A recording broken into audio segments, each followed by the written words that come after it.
Coronavirus restrictions will be eased in parts of Sydney tomorrow in time for Christmas Day.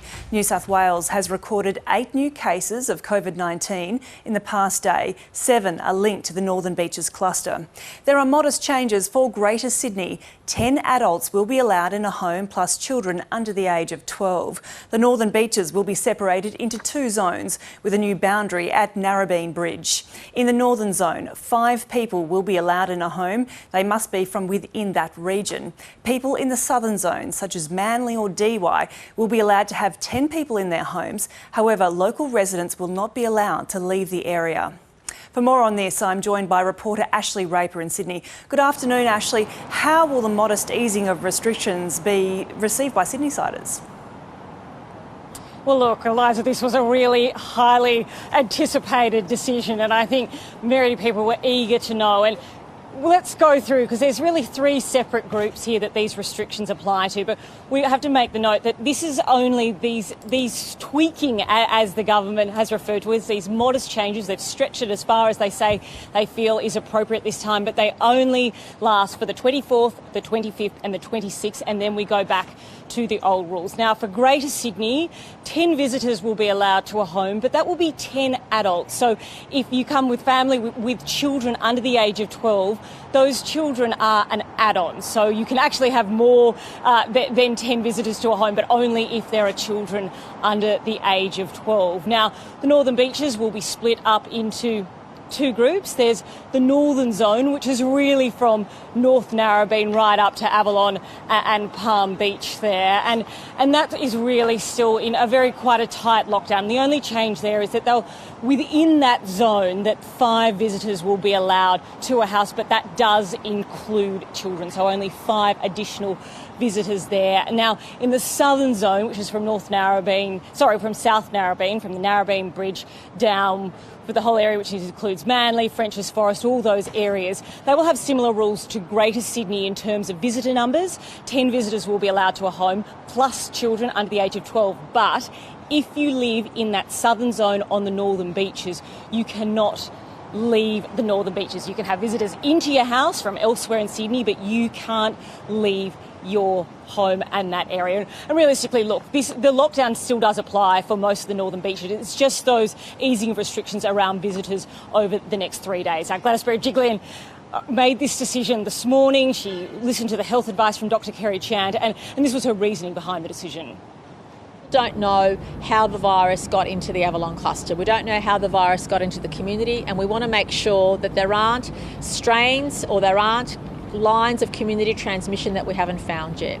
So can I please stress that for all of Greater Sydney, for all of the northern part of the Northern Beaches, we will revert back to existing conditions on the 27th of December, but the jury is out for the southern part of the Northern Beaches. For the precinct that's not that contentious or that Avalon cluster, that concentration, the jury's out as to what happens on the 27th of December. But for the rest of us, we go back to what we have today. And Ash, it was an incredible number of tests, 42,000. Can you take us through the details of the case numbers?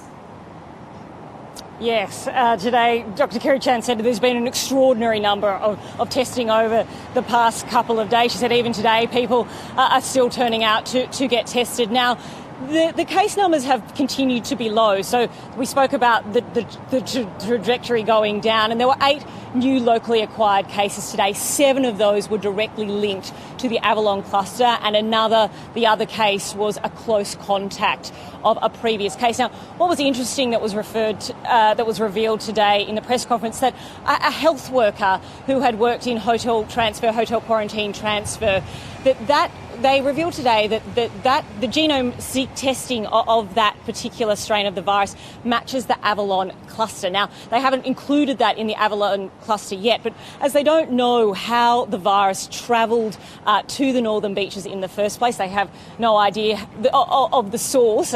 People have been calling it patient 0, who that person was. But this gives another sort of insight into what they're investigating how it did travel there. Now, overall now, the Avalon cluster stands at 97 cases, but those the healthcare worker and the subsequent close contact are not included in that cluster because they can't find a direct link. It's just that the genomic testing has shown that they are similar. So there's obviously some more investigation to do there. But look, I think that the government is buoyed by the numbers, which has given them a bit of confidence today to ease these restrictions for Christmas Day and Christmas Eve and Boxing Day, Eliza. Yes, I noted that Kerry Chan said that they didn't like the phrasing mystery cases but unlinked cases. So let's hope we get a bit more information about that in the coming days. Ashleigh Raper in Sydney, thank you.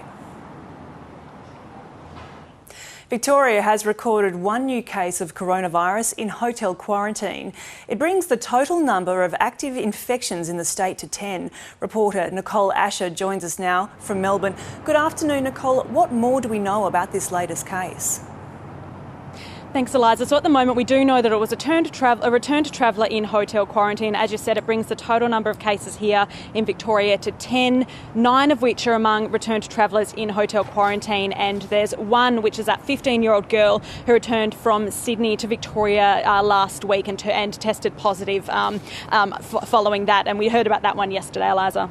Right, so you mentioned that case. How is the contact tracing going from that case? So we've heard this morning that contact tracers have finished their job looking at her close contacts. So at the moment, the positive test results stand at 1, which is a relief, I think, for everyone here in Victoria. So far, her mum's also tested negative. She was travelling with her up on the northern beaches, and all her close contacts have tested negative. However, they'll all stay in their quarantine for 14 days just to prevent any risk of that reaching out into the community, because we do know that there's an incubation period and the risk isn't over for that cluster. Nicole, Victoria tightened the border with New South Wales this week. What is the state's stance on travellers? So at the moment, anyone from Greater Sydney is still not permitted to enter Victoria. We're not expecting that to change anytime soon. The authorities are saying they're taking it day by day. But we do know, even up until early this morning, there are a few people trying to get into the state. Here's what the authorities had to say about that earlier. We're also now seeing a total of 35 people in our mandatory hotel quarantine program who returned from New South Wales by air. So that's 35 people in total who have been detained over the last 5 days, returning without the appropriate exemptions from the red zone. I would implore people listening in the Greater Sydney and Central Coast areas, please stay where you are, follow the directions of New South Wales Health. Make sure that you stay home and isolate and get tested and do all the things that you need to do. You cannot travel to Victoria at this time. So that obviously applies to anyone from that Greater Sydney hotspot zone. It doesn't apply to people from regional Victoria. They are that green zone. They're still welcome to come into the state. Regional New South Wales, they're still allowed to come into Victoria. And it also doesn't apply to people in the border communities. All they need is a driver's licence to travel across the border. It will come as a relief for those people in those areas that we're hearing the delays on the border are a bit better today than they were yesterday. And we're hoping that in the coming days that situation will just become easier and easier for those people trying to get along with their everyday lives on those border communities. All right, reporter Nicole Asher in Melbourne, thank you very much.